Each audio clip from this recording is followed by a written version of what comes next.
Choosing Family by ginnyrules27, Chapter 26. Ginny sighed softly as she sat in the doctor's office, Chad's hands gently holding hers, while Cassandra stood by the doorway. Today was the day.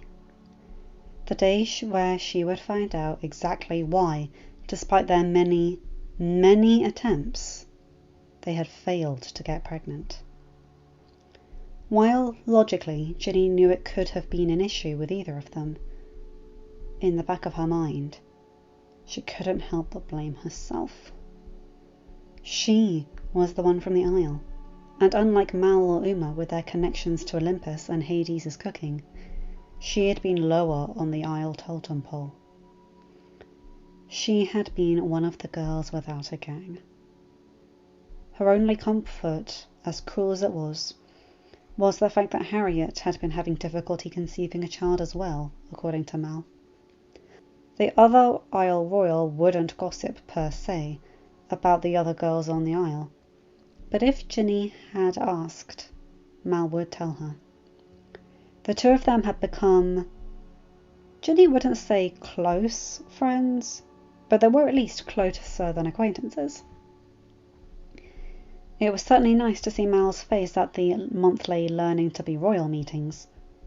Not that it wasn't nice to see her brothers-in-law's faces, but Bobby and Roland had been born in Oridon, even if they were on some of the Isle who thought Robin Hood should have been one of their number, rather than getting to live in the sun. The boys didn't know the awkwardness of having to adjust from the Isle way of thinking, the way she and Mal did. Well, she, Mal, and now Haddie, as the blue-haired boy, had become a not-so-frequent member of the meetings after he had changed his Gracebook status to dating with Alexandria Charming being tagged. Something that had not escaped either Kitty or Lucy's attention. Maybe that was the reason why Alexandria often spent as much time as she could at the meetings, despite the fact she had been raised as a royal herself. She was definitely good company to have at the meetings. The doctor came back into the room, causing Ginny to pull herself from her thoughts. This wasn't a meeting to be caught with her head in the clouds, after all. And if Ginny was honest, she wasn't sure she liked the look on the doctor's face. Her only comfort was Chad gently squeezing her hand, as if to remind her she wasn't alone. "Your Highness, your results are back," the doctor said. Is it all right if I—" "Of course," Ginny nodded. "I have no secrets from my husband and my sister. And you don't need to use my title. Just Ginny is fine." The doctor nodded. "Okay. I just wanted to make sure. I know some people prefer their medical history to remain a secret." "I am trying to get pregnant with my husband's child, Doctor. I don't see what good keeping my medical history from him would do." Chad snorted softly, and Ginny couldn't help but smile, happy that she had been able to do that much to cheer him up. No matter how many times he had told her that it didn't matter to him if they didn't have kids. Ginny had seen his face whenever there was a charming family reunion, and Kitty ran around with Elliot. She knew Chad wanted that as well, and it broke Ginny's heart to know that she couldn't give him that. And yes, they had run tests on both of them. It had been at Chad's insistence that both of them have tests done, because he hadn't wanted her to feel guilty about not having been pregnant, when the blame could have fallen on his shoulders. Ginny loved him for that, even though she knew the blame couldn't fall on him. He was a prince of Oridon, with all the resources that came with such a title, whereas she was a girl without a gang from the Isle. "As I said, I have your results back," the doctor said. "And there's no issues, right? I'm fine?" Ginny asked. The doctor sighed. "I'm afraid I can't answer that in the way you're hoping, Your Highness. The years of poor diet from the Isle, even with the years you've spent in Oridon, have, unfortunately, taken a toll on your reproductive system." Ginny felt a pit grow in her stomach. But I can still have children, right? Please, even just one child would be more than what I would have thought possible, what with there was to eat on the isle, she said, her voice no higher than a whisper. There will always be a chance, Your Highness. Only a complete removal of your reproductive system would make it so that there is absolutely no chance, especially with how young you are. But the test results show that you've probably got a 55% chance of getting pregnant. 55? Ginny asked softly, her eyes growing wide as Chad gently rubbed his thumb over the back of her hand, as if to remind her he was there for her to lean on. I didn't think it would be so low. I know my diet wasn't the best on the isle, but I still tried to get food when I could. And my brother and sister also made sure I had something to eat when it was available, even if I wished they gave it to Carlos, who needed it more.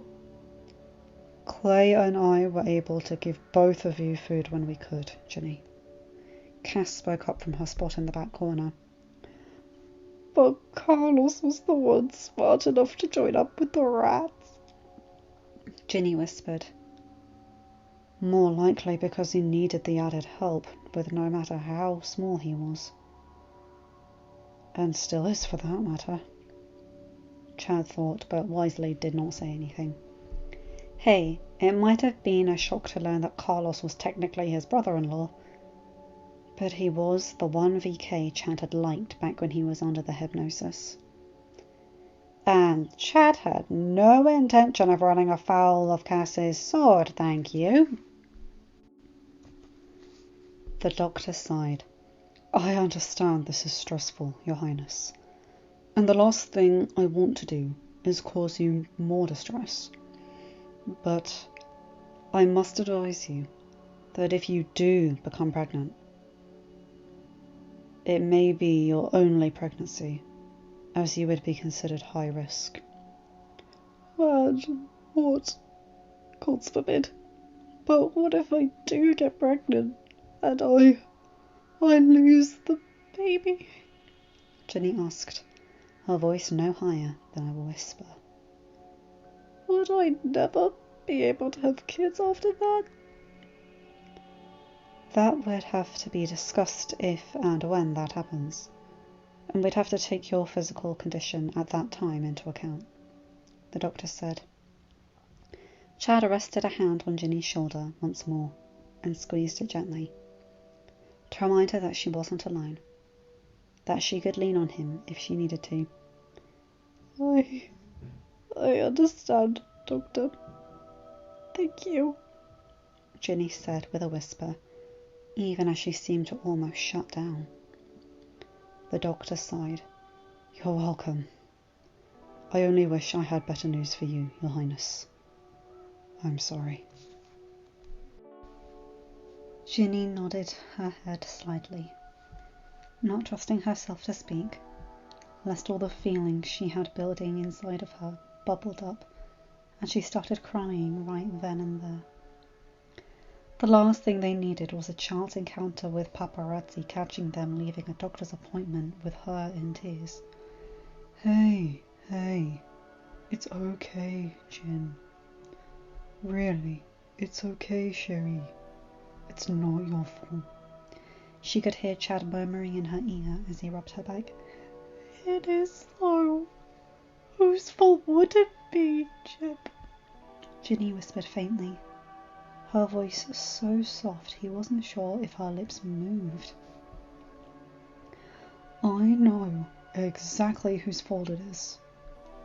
It's Leah's, not yours, Chad said softly.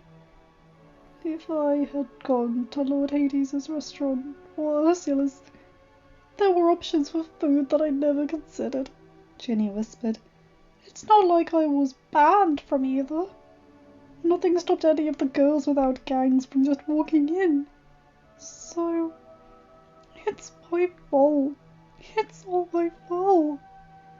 Your Highness, forgive me for interrupting, but I hear that line a lot during these appointments, and let me tell you, it is not your fault, the doctor said. The doctor's right, Chad nodded as he gently kissed Ginny on top of her head. Cass nodded as well as she watched her sister and brother-in-law. If you want to blame anyone, blame me, Ginny, she thought. I should have gotten you off the Isle years ago. I should have written to Raps and got to her to look after you, while I stayed on the Isle to make sure Gothel didn't try anything. Or I could have written to Lance or Varian. Hell, I could have left the Isle too. Me being there was completely voluntary, after all. I am so sorry. More than you could ever know. And I'll understand if you never talk to me again. Looking over at Chad, she locked eyes with him as he continued to gently rub Ginny's back and hold her close. As Cass looked at Chad, she seemed to pick up on the message her brother-in-law was trying to give. I've got her. I'll give you all a moment alone, the doctor said, gentle voice breaking through the silence. Thank you, Doctor. Cass nodded, and the doctor gave them all a sad smile before getting up to leave. Ginny rested her head on Chad's shoulder. I'm so sorry, she whispered. It's not your fault, Chad said gently. Don't apologise, because you don't need to. Okay? But what, Gin? It's not your fault. It could never be your fault. Ginny sighed but nodded. She wasn't going to go into her feelings here. She wasn't going to make Chad pretend to be strong longer than he could fake it. Come on, let's go home, she said softly. Chad glanced at Cass, who nodded slightly before looking back at Ginny. Okay. Perhaps we'll drive, Cass said, her soft voice no higher than a whisper. Oh, are you sure, Cass? Ginny asked, looking over at her sister. Cass nodded. The whole reason why they'd brought Rapunzel along, at the former blonde's insistence, by the way, was in case there was news that wasn't the most pleasant. Rapunzel knew that, in that case, neither Chad nor Ginny would be in the headspace to watch the road, and Cass would want to be with her sister. And yes, they could have brought the limo in case of that, but Chad had thought the car would provide more privacy for Ginny. They headed back out to the waiting room where Rapunzel was. The former blonde looked up from her phone, as she had been handling a bit of business regarding her line of anti-aging skin cream, while Ginny had her appointment, and opened her mouth to ask how it went, when she noticed Cass shake her head slightly. Rapunzel's green eyes widened, and she looked over at Chad, who was still hugging Ginny close to him and whispering in her ear. Oh, honey, she thought. Oh, gods, I don't know what to say. I'm so sorry, Ginny. Come on, let's get them home, Cass whispered into Rapunzel's ear. Rapunzel nodded. Come on, you two, she said, keeping her voice gentle. Let's get you two home. There should be a member of Chad's family here too, Rapunzel thought as they began to head out of the waiting room. Maybe one of his sisters or a parent? Someone he could fall apart in front of without feeling like he'd have to stay strong for Ginny. It doesn't matter that he's in his 20s. Anyone would fall apart after the news. Without even looking down at her phone, Rapunzel sent a quick text to Cinderella. She didn't say why someone from Chad's family was needed, just that they were. She would never tell Ginny's business without getting prior approval. Cass was like a sister to Rapunzel, and therefore Ginny was like a sister to her too. Even if there was no familial bond, that still wasn't something that was done. Not with something as sensitive as fertility issues. Cinderella responded with a quick, "Kit will be right there." And sure enough, as they were leaving the hospital, Rapunzel caught sight of Kit heading over to them. "Dad?" Chad asked, his eyes widening slightly as he caught sight of his father. What are you—" "Hey, Chad," Kit said, his voice soft as he walked up, telling Chad in all but words that his father had already been filled in on what had happened. "What? I mean, not that I mind, but what are you doing here?" Chad asked. It was entirely possible that he was completely off the mark as to why his father was here. "I reached out to your parents," Rapunzel said, her voice soft as Chad looked over at her. "I realized that Ginny had two people who were family in her corner here, but you should have someone here too, Chad." "Queen Rapunzel, I mean, I appreciate it, but really, I'm not the one who—" "Chad, bud, you both got rather shocking news," Kit said, but winced slightly as he noticed Ginny flinch. Maybe he should have said that a bit more tactfully. "Sorry." It's fine, Dad," Chad said with a small sigh. Can we just go home?" "Of course." Kit nodded, softly wrapping his arms around both his son and his daughter-in-law. He wanted to make sure they knew he was there for them, that they didn't need to be strong if they wanted to fall apart. Ginny, Cass tried to speak, but Ginny shook her head. "Don't, Cass. Please, not now." Cass nodded sadly as the five of them headed out back to the limo. Kit quickly got the door for Chad and Ginny, while Cass acted as the guard, keeping an eye out for any pesky photographers. The likelihood of any member of the press being there at the hospital was slim, but after what had happened with young Princess Stephanie, well, that photographer was lucky Cass hadn't been there that day. That photographer was lucky he had been pulled away and didn't leave his camera broken or anything else. So, if any errant members of the press happened to snap a photo of Ginny right now, it was safe to say that Cass wasn't feeling the most generous, and it would be likely that Corona would owe that member of the press a new camera. Thankfully, there were no stray members of the press, and Chad and Ginny were able to get into the limo unaccosted. And if any of the older adults in the limo noticed a few errant tears silently streaming down either Chad or Ginny's cheeks, well, no one said anything as the group made their way back to Charmington's castle, and the awaiting comfort of home-baked cookies and fresh brewed tea, courtesy of Cinderella, and a furry compatriot who never failed to put a smile on either Chad or Ginny's faces. End of chapter. Hi guys, hope you enjoyed that one. Oh my lord, that's really sad. Ginny, you're an amazing author, and that... Jeez Louise. I feel so sorry for them. But at least 55% is over 50%. I'm trying to find something nice here. I like that Rapunzel's being an MVP and calling Kit over. That's nice. I'm sorry I haven't uploaded anything for the last few days. I've had a horrible cold, and I've still got it. But at least now my throat's cleared up and it doesn't hurt anymore. So I'll be able to get my normal recording done. I put that Merlin one up instead because up until then I could barely get 2 words out. Anyway, you guys know the drill. Like, comment and subscribe and hit that bell to get notified for whenever I upload a new video. Have a good day, night, or whatever time zone you're in. Bye my guys, gals and non-binary pals. I'll see you in another video. Take care.